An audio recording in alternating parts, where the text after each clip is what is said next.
ప్రార్థన చేస్తాం.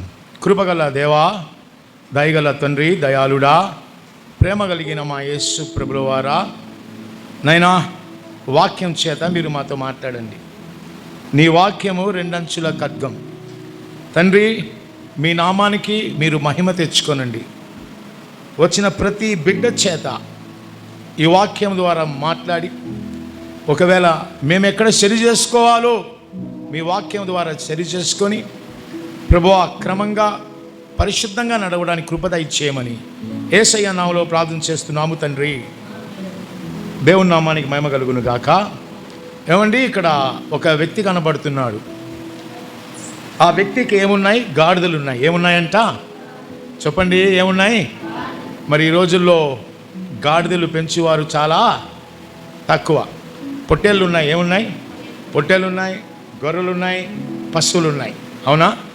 గాడిదలు పెంచేవారు చాలా తక్కువ. ఇక ఒక వ్యక్తి ఉన్నాడు, ఆయన పేరేంటి? కీసు. ఆయనకి ఏమున్నాయంట? గాడిదలు ఉన్నాయి. ఒకటి రెండు కాదండి, దాదాపు 15-20 గాడిదలు ఉన్నాయి. నేను ఇలా అనుకుంటున్నాను, ఈరోజు కుక్కను ప్రేమించేవారు ఉన్నారా లేరా? నూరున్నవారు చెప్పండి. కుక్కరు ప్రేమించేవారు ఉన్నారా లేరా?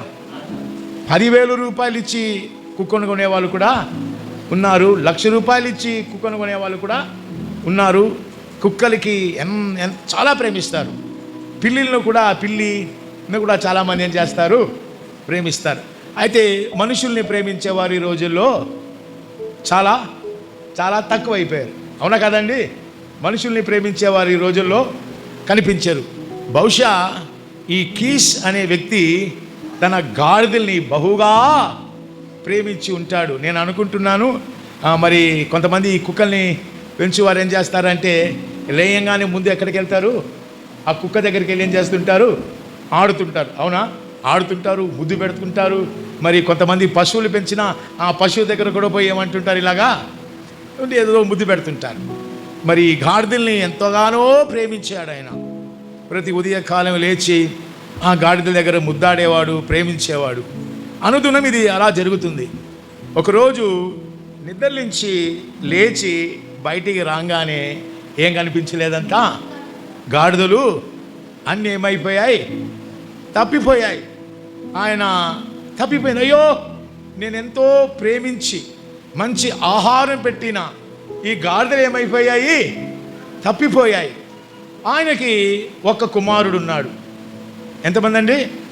ఒక్క కుమారుడు. ఆ కుమారుడు ఎలా ఉన్నాడంటే, ఇజ్రాయేలులో ఆయన కన్నా ఎత్తుగలిగిన వారు ఎవరు లేరు. ఆయన ఎలాంటి వాడు? సౌందర్యుడు. ఎలాంటంట చెప్పాలి? ఎలాంటి? మంచి handsome, genuine and taller than everyone. మంచి అందగాడు, సౌందర్యవంతుడు. ఇజ్రాయేలులో ఆయన కన్నా ఎత్తుగలిగిన వారు ఎవరు లేరు. ఇప్పుడు ఈ తండ్రి ఎవరిని పిలుస్తున్నాడు? తన కుమారుని పిలుస్తున్నాడు. నా కుమారుడా సౌలు రా. చెప్పండి డాడీ, నేను ఎంతగానో ప్రేమించిన ఈ గాడిదలంతా ఏమైపోయాయి? తప్పిపోయాయి. మరి సౌందర్యంగా, హ్యాండ్సమ్గా, ఉన్నత చదువు చదువుకున్న ఎవరైనా ఉంటే ఈ మాట అంటే ఏమంటాడు వాడు? డాడీ, ఏం డాడీ, ఎవరితో ఏమంటున్నావు? నా చదువేమి, నా అందమేమి, నా స్థాయి ఏమి, నేను పోవాలా అంటారా? అంటారా అన్నారండి? మరి ఈ తండ్రి గారు పిలిచారు, రా నాన్న, గాడిద తప్పిపోయాయి. ఆ గాడిదని వెతికి నువ్వేం చేయాలి? తిరిగి నా దగ్గర తీసుకురావాలి. మామూలుగా అప్పుడప్పుడు మనుషుల్ని కూడా మనం ఏమంటాం? గాడిద అంటామా అండా? చెప్పండి, గాడిద అంటామా లేదా? అడ్డగాడిద, గాడిద అంటాం కదా. దేవునికి స్తోత్రం, దేవుని నామానికి మహిమ కలుగును గాక. ఏమండి, మనము కూడా ఒకప్పుడు తప్పిపోయిన గాడిదలమే కదా? మీకు అర్థం కాలేదా? అర్థమైందా లేదా? మనము కూడా ఒకప్పుడు తప్పిపోయిన తండ్రి మనని ఎంతో ప్రేమించాడు. ఆయన ప్రేమని అర్థం చేసుకోకుండా మనమంతా ఏమైపోయాము? తప్పిపోయామా కాదా? తప్పిపోయాం. అప్పుడు ఆ తండ్రి తన ప్రియ కుమారుడు ఎలాంటి వాడంట? సౌందర్యవంతుడు. పరమగీతాలో ఒక మాట ఉంది, నా ప్రియుడు 10,000 మందిలో అతి సుందరుడు, ధవలవర్ణుడు, ఆయన రత్నవర్ణుడు, ఆయనకున్న ఒక కుమారుడు. తండ్రి పిలిచాడు, నా కుమారుడా, నేను ప్రేమించిన గాడిదలు ఏమైపోయాయి? తప్పిపోయాయి. ఈ తండ్రి ఇక్కడ ఒక తండ్రి కనపడుతున్నాడు. అందగాడు, ఆయనంత అందం ఇజ్రాయిలులో, ఆయనంత పొడవటివాడు ఇజ్రాయిలు ఎవరు లేరు. నా యేసయ్యకు మించిన వారు ఈ ప్రపంచంలో ఎవరు లేరు. ఆయన అంత గొప్ప అందగాడు. తండ్రి పిలుస్తాడు. ఏమని పిలిచాడు? ఏలు నా కుమారుడా, తప్పిపోయిన నా గాడిదలు ఏం చేయాలి? నువ్వు మరలా ఆ గాడిదలు నా యొద్దకు తీసుకురావాలన్నప్పుడు యేసు ప్రభుల వారు ఈ భూలోకానికి నరుడుగా దిగి వచ్చాడు. ఎవరి కోసం వచ్చాడు? ఈ గాడిద కోసం. ఏ గాడిద కోసం? మీ ముందు ప్రసంగం చేస్తున్నా ఈ గాడిద, తప్పిపోయిన ఈ గాడిద కొరకు వచ్చాడు. రైట్. ఒక మాట అంటాను, తప్పిపోయిన ఈ గాడిద, చెదిరిపోయిన ఈ గాడిదల్ని యేసు ప్రభువారు తన ప్రాణం పెట్టి తన అమూల్యమైన రక్తము చేత కడిగి మరలా ఎక్కడ తీసుకొచ్చాడండి? ఎక్కడ తీసుకొచ్చాడు? తండ్రి దగ్గర తీసుకొచ్చాడు, రక్షణ దగ్గర నడిపించాడు. ఒక మాట మీ దగ్గర అడుగుతున్నాను, మరి రక్తము చేత కడగబడ్డావు, మారు మనసు పొందావు, బాగునే ఉంది, కానీ నీ స్వభావము, నీ బుద్ధి మారిందా? నీ బుద్ధి మారిందా? నీ స్వభావం మారిందా? నీ నడవడక మారిందా? చూడండి, ఈ గాడిద తప్పిపోయింది. మరలా ఈ గాడిద తప్పిపోకుండా ఉండాలి అంటే ఈ గాడిదని ఎక్కడ కట్టాలి? మరి కొన్ని గాడిదలు అప్పుడప్పుడు తప్పిపోయి ఎక్కడైతే ఉండకూడదో, ఎక్కడైతే కూర్చోకూడదో, ఎక్కడైతే నడవకూడదో అక్కడికి మరలా ఏమైపోతున్నాయి? వెళ్ళిపోతున్నాయి. అవునా కాదా? చదవండి. డ్యూటరామనీ, ద్వితోపదేశ కాండము 22వ అధ్యాయము 10వ వచనం. 22:10 చదవాలి. ఎద్దును గాడిదను జత చేసి, ఏమండి మీరు పల్లెటూరులో ఉన్నారు, ఎప్పుడైనా ఎద్దుని గాడిదని జత చేసేది చూసారా అండి? చూసారా? ఎద్దుని గాడిదని. మరి మ్యాచింగ్ ఉందా? మ్యాచింగ్ ఉందా? మ్యాచింగ్ అసలు లేదు. దేవుని బిడ్డలారా, మనకి లోకస్తులకి ఏం లేదు, సంబంధము లేదు. యేసు ప్రభుల వారు నీ కొరకు ప్రాణం పెట్టాడు, రక్తం కార్చాడు. మరి ఈరోజు పామ్ సండే, నీ జీవితం ఎలా ఉంది? నువ్వు ఎలా జీవిస్తున్నావు? ఎద్దుని గాడిదని జత చేసి భూమిని దున్నకూడదు. ఇంకొక మాట ఉంది, చదవండి. యెరెమీయా గ్రంథము 23వ అధ్యాయము 28వ వచనం అనుకుంటా. యెరెమీయా గ్రంథం 23:28 చదవాలి. కలగన్నిన ప్రవక్త ఆ కలను చెప్పవలెను. నా వాక్కు ఎవనికుండనో వాడు సత్యమును బట్టి నా మాట చెప్పవలెను. ధాన్యముతో. ఇప్పుడు చెప్పండి, ధాన్యానికి చెత్తకి ఏమైనా సంబంధం ఉందా? ఏమండి వింటున్నారా? ధాన్యానికి చెత్తకి ఏమైనా సంబంధం ఉందా సార్? ధాన్యాన్ని చెత్తను రెండు కలిపి తిరుగుతున్న ఈ ఫ్యాన్ కింద పెడితే ఏమవుతుంది? చెత్త. ధాన్యము నిలబడుతుంది. అమ్మా గుర్తుపెట్టుకోండి, యేసయ్య రాకడ చాలా సమీపంగా ఉంది. భయంకరమైన యుద్ధాలు జరుగుతున్నాయి. ఇంకోటి తెలుసా అండి, కరువు కూడా వచ్చేసింది. ఏమొచ్చేసింది? సిలిండర్ దొరకట్లా. సిలిండర్ కరువు వచ్చేసింది. ఏ హోటల్లో మాకు సరిగా ఆహారం దొరకట్లేదు. మేము సమస్తం విడిచిపెట్టి ప్రభువుకు సేవ చేస్తున్నాం. ఆకలి, మంట, ఎండ, చెమట, భయంకరమైన పరిస్థితుల్లో కొన్నిసార్లు ఆకలికి హోటల్ వెళ్తే లేదా టిఫిన్ లేదు పో. మా భోజనం గుత్తిలో ఉంటే అన్నా క్యాంటీన్ 5 రూపాయలు, అదే మా భోజనం. 5 రూపాయలు 3 ఇడ్లీ. దేవుని బిడ్డలారా జాగ్రత్త. ఎద్దుకి గాడిదకి ఏమి సంబంధం? ఈ తప్పిపోయిన ఈ గాడిదల్ని ఆయన మరలా పట్టుకొని వచ్చాడు. ఆయన రక్తంతో కడిగాడు. మరి ఆయనలో ఉన్నావా? ఆయనలో నిలిచి ఉన్నావా? ఆయన ఆజ్ఞలు గైకొంటున్నావా? యేసయ్య రాకడ చాలా సమీపంగా ఉంది. కొంతమంది విశ్వాసులు ఇక్కడున్న మందిరాన్ని మరి ఆత్మీయ తండ్రిని విడిచిపెట్టి ఎక్కడెక్కడో ఏమైపోతుంటారు, వెళ్ళిపోతుంటారు. నన్ను చాలామంది అడుగుతారు, Bible mission Bible mission Bible mission అని. కొంతమంది విశ్వాసులు ఇక్కడున్న సంఘాన్ని విడిచిపెట్టి ఎక్కడికి పోతుంటారు, బైబిల్ మిషన్ కల్వరి టెంపుల్కి వెళ్ళిపోతుంటారు. అది క్రమము కాదు. నువ్వు ఇక్కడ రక్షించబడ్డావు, నువ్వు ఇక్కడే ఉండాలి. ఎప్పుడు? ఆఖరి దాకా సంఘములో భయముతో భక్తితో నువ్వు నిలబడాలి. దేవుని బిడ్డలారా, మరి ఈరోజు లోకము సగము, ఏమండి, పరిశుద్ధత సగం. ఉందా లేదా? అన్ని ఆచారాలు పాటించే విశ్వాసులు కూడా ఉన్నారు. పిల్లి అడ్డం పోయింది, ఈరోజు మంచి రోజు కాదు అనేవాళ్ళు లేరండి? ఉన్నారా లేరా? ఉన్నారు. అందుకే బైబిల్ అంటుంది, ఎద్దుని గాడిదని జత చేసి భూమిని తినకూడదు. ధాన్యముకి చెత్తకు ఏమి సంబంధం? మా చర్చిలో 10,000 మంది వస్తారు, 1,00,000 మంది వస్తారు. మరి ప్రభు రాకడలో కనబడుతుంది ఎంతమంది ఎగిరిపోతారు, మరి ఎంతమంది ప్రభు కొరకు నిలబడతారు, ఎంతమంది ధాన్యంగా సంఘంలో నిలబడతారు. షడ్రక్, మేషక్, అబేద్నెగో, యోసేఫ్ వీళ్ళంటూ ధాన్యం లాంటి వారు నిలబడ్డారు.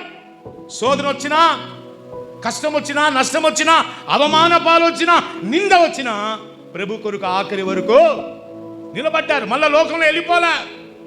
దేవుని బిడ్డలారా, మీరు చెప్పండి, ఈ గాడిదని ఎక్కడ కడితే బాగుంటుంది? ఎక్కడ కడితే బాగుంటుంది? నాకు చాలా భాషలు వచ్చు. తమిళ్లో ఒక భాష ఉంటుంది, కళదకి ఎన్నా తెలియం సందన వాసన అంటే. గాడిదకి ఏమైనా ఇది గంధక చెక్క వాసన గాడిదకి ఏమైనా తెలుసా అండి? తెలుసా? శాండల్వుడ్ స్మెల్ గాడిదకి ఏమైనా తెలుసా? తెలియదు. మరి ఈ గాడిదని ఎక్కడ కడితే బాగుంటుంది? చదవండి, ఎక్కడ కట్టమంటారు ఈ గాడిదనే? మంచి ద్రాక్ష తోటలో కడితే ఉంటుందమ్మా? ఉంటుందా? సార్ చెప్పండి సార్, ద్రాక్ష తోటలో, సీడ్లెస్ ద్రాక్ష తోటలో ఈ గాడిదను కడితే ఉంటుందా? గాడిదకి తెలీదు ఆ ద్రాక్ష ఒక టేస్ట్ తెలీదు. ఏం చేస్తుంది? మొత్తం తొక్కి నాశనం చేస్తుంది. చదవండి, ఆదికాండము 49వ అధ్యాయం 11వ వచనం. ఆదికాండము 49వ అధ్యాయము 11వ వచనం. ద్రాక్షావల్లికి తమ గాడిదను, ఉత్తమ ద్రాక్షావల్లికి తమ ద్రాక్ష పిల్లను కట్టి, చాలండి, మరొకసారి చదవండి పాస్టర్ గారు. అమ్మ, ద్రాక్షావల్లికి తన గాడిదను, ఉత్తమ ద్రాక్షావల్లికి, మెసేజ్, హలో, ఉత్తమ ద్రాక్షావల్లికి చాలండి. గాడిద పిల్లని ఎక్కడ కట్టాలా చెప్పండి? ఎక్కడ కట్టాలండి? ఇందాక వద్దు కాదన్నారు. గాడిద పిల్లని ఎక్కడ కట్టాలంట? ద్రాక్ష. యెహోషువ అంటాడు కదా, నేను నా ఇంటి వారు యెహోవానే, చెప్పండి, నేను నా ఇంటి వారు యెహోవానే సేవిస్తున్నాం. నువ్వు రక్షించబడాలి, నీ కుటుంబం అంతా రక్షించబడాలి. నాకు చాలా సంతోషకరమైన విషయం ఏమంటే, యవ్వన వయసులో నా కుమారుడు రక్షించబడ్డాడు, నా కుమార్తె రక్షించబడింది. ఎలాగా? నేను రాయ్పూర్లో ఉన్నప్పుడు వాడు ఫోన్ చేశాడు, డాడీ నేను పెళ్ళికి వెళ్తున్నాను. పెళ్ళికి వెళ్ళొకరా? వద్దు, పెళ్ళికి నేను వెళ్తానంటే వెళ్తాను అంతే, నేను ఎవరు ఆపినా ఆగను. వద్దు నాన్న వెళ్ళొద్దన్నాను. అయినా పెళ్ళికి వెళ్ళాడు. పెళ్ళి చాలా 10th స్టాండర్డ్లోనే చాలా అందగాడు, చాలా హ్యాండ్సమ్గా ఉండేవాడు, మంచి హైటు, కర్లింగ్ ఇయర్స్, వాళ్ళ అమ్మ రెడ్ కలర్, బాగా కలర్ఫుల్గా ఉండేవాడు. పెళ్ళికి వెళ్ళి వస్తున్నప్పుడు ఈ చెయ్యి బస్సు కిటికీలో పెట్టుకుంటా ప్రయాణం చేస్తున్నప్పుడు ఎదురు నుంచి ఒక లారీ కొట్టింది. అంతే, ఈ చెయ్యి మొత్తం ఊడిపడింది. చెయ్యి లేదు, ఈ చెయ్యి కట్ అయిపోయింది. దేవుని బిడ్డలారా, ఆ రోజు అన్యులు అందరూ నవ్వారు. ఏమండి? పబ్లిక్గా నవ్వారు, ఎగతాళి చేశారు. ఎక్కడ నీ యేసు ప్రభు? ఎక్కడయ్యా నీ యేసు ప్రభు? చేయి తీసుకొచ్చి కరిగి, వీడుకుంటోడు, వీని బతకంతే, నీ పని అంతే అని ఎగతాళి చేశారు. చాలా ఎగతాళి చేశారు. నా కొడుకు ఏడుస్తూ నా దగ్గరకు వచ్చి, డాడీ, అందరూ నవ్వేటట్టు చేసేసాను, నువ్వు తల వంచుకున్నావు డాడీ, ఇంకెన్నడూ నిన్ను ఎక్కడ తల వంచనేను, ఎక్కడ తల వంచనేను, ఇప్పుడు నన్ను క్షమించు డాడీ అని గట్టిగా నన్ను పడుచుకొని ఏడ్చాడు. దేవుని బిడ్డలారా, ఆ రోజు హాస్పిటల్లో వానికి సువార్త చెప్పాను. హాస్పిటల్లో పడకలోనే రక్షించబడ్డాడు. పూర్తిగా గాయం బాగైపోయింది. దేవుని బిడ్డలారా, నాకు బ్యాప్టిజం కావాలండి. బాక్సింగ్ ఫెలోషిప్లో బ్యాప్టిజం ఇప్పించాను. డాడీ నువ్వు ఎక్కడ తల ఉంచావో నువ్వు అక్కడే తల ఎత్తుతట్టు దేవుడు చేస్తాడు. దావీదు అంటాడు కదా, నా తల ఎత్తువాడు ఆయన, నా తల ఎత్తువాడు. దేవుని బిడ్డలారా, ఆ సంవత్సరం లెఫ్ట్ హ్యాండ్తో ఎగ్జామ్ రాసి తమిళనాడు డిస్ట్రిక్ట్లో ఫస్ట్ క్లాస్ పాస్ అయ్యాడు. ఈరోజు విఐటి యూనివర్సిటీలో గోల్డ్ మెడలిస్ట్, కాలేజ్ టాపర్, కేవలము ప్రభు కృపను బట్టి. దేవుని బిడ్డలారా, ఈరోజు సుప్రీంకోర్టులో లీడింగ్ లాయర్ అవ్వబోతున్నాడండి. It is only his grace. దేవుని బిడ్డలారా, నేను ఎందుకు అంటున్నానంటే, ఈ గాడిద, నువ్వు, నీ పిల్లలు, కుటుంబం అంతా యేసయ్యలో కట్టబడి ఉన్నారా? గాడిద పిల్లని ఎక్కడ కట్టబడాలంట? ద్రాక్ష అంటాడు కదా యేసు ప్రభు. యోహాను రాసిన సువార్త 15వ అధ్యాయం 1వ వచనంలో ఏమంటాడు? నేను నిజమైన ద్రాక్షావళి, అమ్మ నేను నిజమైన ద్రాక్షావళి, నా తండ్రి వ్యవసాయకుడు, నాలో ఫలింపని ప్రతి తీగను ఆయన తీసి ఏం చేస్తాడంట? పారేస్తాడు. కాంపౌండ్ బయటికి పారేస్తాడు. మళ్ళా ఆ తీగ లోపల ప్రవేశించడానికి వీలు లేదు. అక్కడే ఆ తీగ ఏమైపోతుంది? ఎండిపోతుంది, మాడిపోతుంది. నేను నిజమైన ద్రాక్షావళి. ద్రాక్షావళికి గాడిద పిల్లని ఏం చేయాలంట? కట్టాలి. నీ పిల్లలు రక్షించబడ్డారా? నువ్వు రక్షించబడ్డావా? నీ బంధువులు రక్షించబడ్డారా? ఇంతకు యేసయ్యలో నువ్వు కట్టబడి ఉన్నావా? లేకపోతే ఇంకో దేనితో లోకానుసారంగా వేటికైనా నువ్వు కట్టబడి ఉన్నావా? ఈరోజు నువ్వు ఆలోచించాలి. కొన్ని సంఘాల్లో యవనస్తులు బాగా కట్టబడి ఉన్నారు మొబైల్కి. దేనికండి? అవునా? మొబైల్కి బాగా కట్టేసింది వాళ్ళని. జీవితాలు నాశనం అయిపోతున్నాయి. ఒకటి 2 మొబైల్ పెట్టుకున్నాడంట. ఒకటి గేమ్ ఆడేదానికి, ఒకటి యూజ్ చేయడానికి. తల్లిదండ్రులు అడిగారు, ఎందుకురా బాబు 2 మొబైల్ పెట్టుకున్నావు, ఇలా చేస్తున్నావు? గేమ్స్ ఆడి ఆ తల్లిని అప్పులు బాధ చేశాడు వాడు. ఎందుకు ఇలా చేస్తున్నావు అని గట్టిగా అరిసేసరికి తల్లిని తండ్రిని ఇద్దరు ఏం చేశాడంట? చంపేసి ఫోన్ చేయించుకొని బాగా భోజనం తిని బిల్డింగ్ పై నుంచి వాడు కూడా, ఏమన్నా చెల్లి, ఏమన్నా తమ్ముడా, నీ ఏమన్నా వయసులో ప్రేమ దోమంలో కట్టబడద్దు, యేసయ్యలో కట్టబడి ఉండు, లోక ఆశల్లో కట్టబడి ఉండద్దు. ఈ గాడిద ఏమండి యేసు రక్తంలో కడగబడినప్పుడు కూడా ఈ గాడిద బుద్ధి మారలేకుండా ఎక్కడికి వెళ్ళిందంట? లోకానికి వెళ్ళిపోయింది. ఎద్దుని గాడిదని జత చేసి భూమిని దున్నకూడదు. నీ ప్రాణం పైన ఈ అంతరాలు మంత్రాలు తాయెత్తులు అక్కడ ఇక్కడ. అందుకే 2 Corinthians 6th chapter verse 14 చదవండి. 2 కొరింథీ 6వ అధ్యాయం 14వ వచనం. మీరు అవిశ్వాసులతో జోడుగా. అమ్మా ఎవరితో? కాలేజీలో ఎవరితో నీ టైం పాస్? హలో, ఎవరితో చాటింగ్ చేస్తున్నావు? ఏమండి ఖాళీగా ఉన్నప్పుడు ఎవరితో చేస్తున్నారు టైం పాస్? మీరు అవిశ్వాసులతో మీరు జోడిగా మిమ్మల్ని పాడు చేస్తారు. చదవండి బ్రదర్.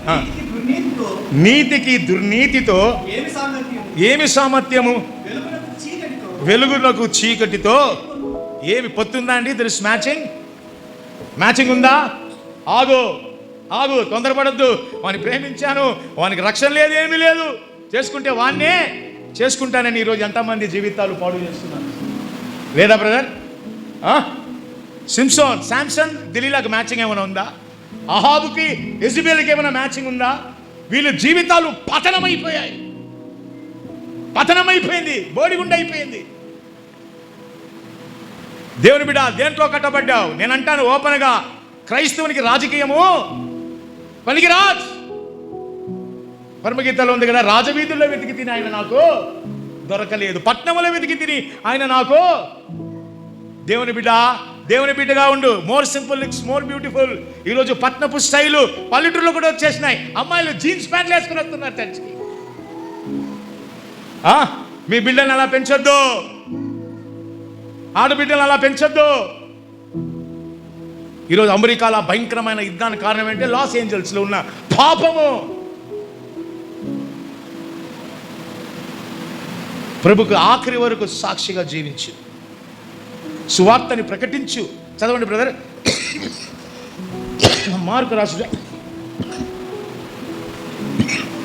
మార్కు రాసిన సువార్త 11వ అధ్యాయము 2, 3, 4, 5 ముగించేస్తున్నా.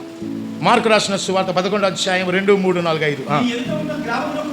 మీ ఎదుటున్న గ్రామమునకు వెళ్ళుడి, అంతలో మీరు ప్రవేశింపగానే అమ్మా కట్టబడిన ఒక గాడిద పిల్ల కనబడును, దాని మీద ఏ మనుష్యుడును ఎప్పుడును కూర్చుండలేదు. దానిని విప్పి తౌలుకుని రండి. ఎవరైనాను మీరెందుకు ఇలా చేయుచున్నారని మిమ్మల్ని అడిగిన ఎడల అది ప్రభునకు. ఏ గాడిద? కట్టబడిన గాడిద. అమ్మా ఒక 2 నిమిషాలు పాపలు జాగ్రత్తగా కూర్చోండి. మీరు ఒక గ్రామానికి వెళ్ళండి, అక్కడ గాడిద పిల్ల ఏమైందంట? కట్టబడి ఉంది. దేవుని బిడ్డలారా, మరి పనికొచ్చే గాడిద అంటే పనికి తీసుకెళ్ళేవారు, అవునా? ఈ గాడిద పని చేయడానికి కూడా ఈ గాడిద పనికి రాదు. మరి బాగా విలువైనదంటే ఈ గాడిదని ఏం చేసేవారు? అమ్మేసేవారు, అవునా కదా? మాట్లాడండి సార్, అవునా కాదండి? ఈ గాడిద విలువైన గాడిద కాదు, పనిచేసే గాడిద కూడా కాదు, చాలా మొరటు గాడిద అనుకుంటా. దగ్గరకు పోతే కాలుతో తంతుందేమో. అందుకే ఈ గాడిదని ఏం చేశారంట? కట్టేశారు. దేవుని బిడ్డలారా, యేసు ప్రభు అన్నాడు దాని శిష్యుల దగ్గర, వెళ్ళండి, కట్టబడిన గాడిదని ఆ ముడి విప్పండి. దేవుని బిడ్డ, ఒకవేళ ఏదైనా రహస్యమైన పాపముతో నువ్వు కట్టబడి ఉన్నావేమో, గర్వం అనేది నీలో ఏదైనా కట్టబడి ఉందేమో, ప్రభు ఈరోజు సూటిగా నీతో మాట్లాడతాడు. ఏదైనా నీ గుండెల్లో అలా నిలిచిపోయిందేమో, ఇంకా నేను మరవలేను, అది కక్ష అయినా కానీ పగ అయినా కానీ, అవునా కాదండి? నేను హంబుల్గా రిక్వెస్ట్ చేస్తాను, ఏదైనా చెడు మీ జీవితాల్లో జరిగితే వాటిని ఏం చేయాలి? మర్చిపోండి. అపోస్తలైన పౌలు అంటాడు, నేను వెనుకున్న వాటిని మరిచి ముందున్న వాటి కొరకు వేగిలపడి గురి ఎద్దకే పరిగెత్తుతున్నాను. అవును, గురి తప్పితే నా గురి తప్పదో. వెనుకున్న సంభవాన్ని మర్చిపోండి. కక్ష అయినా పగ అయినా ఏది ఇక్కడ ఉండద్దు. బల్లలో చేయబెట్టబోతున్నాం, నేను మర్చిపోతాను. ప్రభువా, నీ ఎదుట గొప్ప ఆశీర్వాదాలు ఉన్నాయి, ఎప్పుడో ఏదో జరిగింది ఇక్కడ ఉండద్దు. ఏమండి, ఐగుప్తు ప్రజలు ఐగుప్తు నుంచి బయటకు వచ్చారు. ఎక్కడి నుంచి వచ్చారు? ఐగుప్తు నుంచి బయటకు వచ్చారు, కానీ ఐగుప్తు వాళ్ళలో నుంచి బయటికి రారా. ముందేముంది? ఆశీర్వదించబడిన కానానుంది, పాలు తేనెలు ప్రవేశించే దేశం ఉంది. వాటి వైపు చూడకుండా విడిచిపెట్టి వచ్చిన దేవుని బిడ్డ, ఎక్కడ కట్టబడి ఉన్నావు? ఒకప్పుడు భయంకరమైన డ్రగ్స్తో కట్టబడి ఉన్నాను నేను, భయంకరమైన తాగుడుతో, భయంకరమైన బిజినెస్, చేయరాని బిజినెస్లో సాతాను నన్ను కట్టేశాడు. కట్టబడిన ఈ గాడిదని యేసు ఏం చేశాడు? విప్పాడు. అండి, విలువైన వాడిని కాను నేను, విలువలేని వాడిని, ఒక పనికిమాలిన గాడిదని నేను, సాతాను చేత కట్టబడిన గాడిదని నేను. యేసు ప్రభు చక్కని మాట అన్నాడు. ఏమన్నాడు?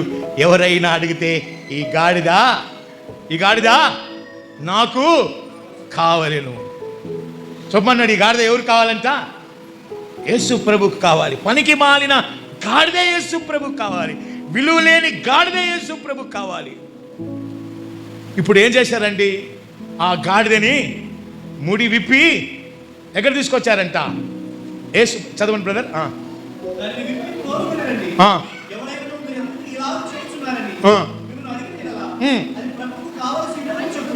ఏది ప్రభువుకు కావాల్సింది? ఏంటంట? కట్టబడిన, అది ప్రభువుకు కావాల్సినది. వారిని పంపాను. వారు వెళ్ళగా ఆ, ఆ, ఆ, ఆ, మీరు ఏమి చేయుచున్నారని వారిని అడిగిరి. అందుకు శిష్యులు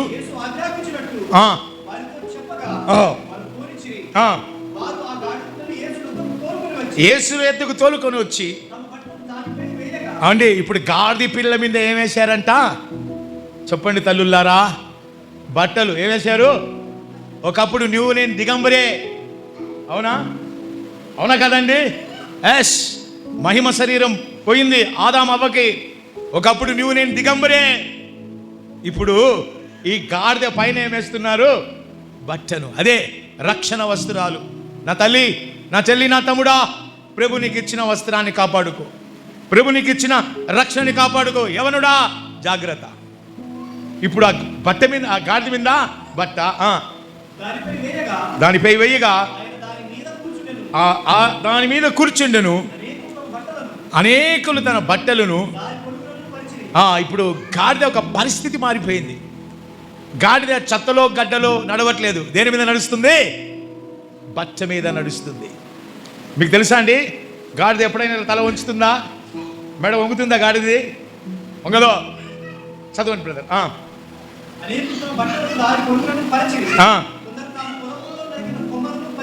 పరిచిరి, వెనక వచ్చుచున్నవారు జయము, ప్రభు పేరుట వచ్చువాడు స్తుతింపబడును గాక. దావీదు రాజ్యము స్తుతింపబడును గాక. సర్వోన్నతిని స్థలములో జయము. ఇప్పుడు గాడిద పైన ఎవరు వస్తున్నారు చెప్పండి? గాడిద ఎవరిని మోస్తుంది? నా మాట అర్థం కావట్లేదా మీకు? అర్థమవుతుందా లేదా? చెప్పండి, అర్థమవుతుందా లేదా? ఏం బ్రదర్, అర్థమవుతుందా? గాడిద ఎవరిని మోస్తుంది? ఎంతమంది ఉన్నారు? ఏమండి, మీ గ్రామానికి ఈ గాడిద ఈరోజు నా యేసయ్యను మోసుకొని వచ్చింది. ఈ గాడిద అనేక ప్రాంతాల్ని యేసయ్యని మోసుకొని వెళ్తుంది. మరి మీరు మొయ్యరా సువార్తని? మీరు ప్రకటించరా? ఎంతున్నా నా ఆస్తి, నా భూమి, నా డబ్బు, దీన్నే కాపాడుకుంటున్నారు కానీ నశించిపోతున్న ఆత్మల్ని మీరు కాపాడరా? సువార్తని ప్రకటించరా? ఏమండి, ఈ గాడిద ఎవరిని మోస్తుంది? యేసు ప్రభుని మోస్తుంది. ఈ పామ్ సండేలో నువ్వు నేర్చుకోవాల్సిందేమంటే, నేను కూడా సువార్తని మోయాలి. ఎంతోమంది ఏమైపోతున్నారు? నశించిపోతున్నారు. అయ్యా, ఒరిస్సాలో కొన్ని ప్రాంతంలో లోపల అడవిలో యేసు ప్రభు ఆడ మనిషి మగ మనిషి అడిగేవాళ్ళు ఉన్నారు. సో కవమేరికి మసోలా కికియా. అయ్యా, యేసు ప్రభు గురించి మా గ్రామంలో, మా అడవి లోపల ఒక్కరు కూడా చెప్పలేదయ్యా. ఒక్క మనిషి కూడా రాలేదయ్యా.